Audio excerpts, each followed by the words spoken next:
বিশ্বাস করো বন্ধুরা, আমার বিয়ে না হলে আমি তো জানতামই না যে আমার শাশুড়ি তার ছেলেকে কত কষ্ট করে মানুষ করছে।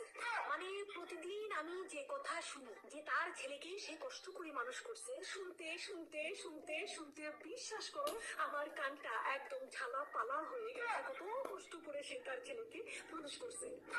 আমার কি, সে তার ছেলেকে কষ্ট করে মানুষ করছে, আমার কি? আমার তো এখানে কিছু নাই ভাই। আমার মায়ের তো আমাকে মানুষ করতে তার কোনো কষ্টই হয় না। আমার মা কি করছে, অনলাইন থেকে অনলাইনে দ্বারা যে অর্ডার করছে আমাকে, ব্যাস কুরিয়ার ম্যান এসে আমাকে আমার মায়ের কাছে দিয়ে দিয়েছে। আমি ঝটপট করে হয়ে গেছি এবং আমাকে তার মানুষও করতে হয়নি, পড়ালেখাও করাতে হয়নি, কোনো কিছুই করাতে হয়নি। আমি তো এমনি এমনি হয়ে গেছি, কত সহজেই হয়ে গেছি। আমার মায়ের কোনো কষ্টই হয়নি। আমার শাশুড়ি যে কষ্ট করে তার ছেলেকে মানুষ করছে, বাবা কি বলবো, সেই কষ্ট করে মানুষ করছে। আমার মায়ের তো শুধু সুখী সুখ, সেই সুন্দর করে হাসতে হাসতে আমাকে মানুষ করছে, কোনো কষ্টই হয়নি।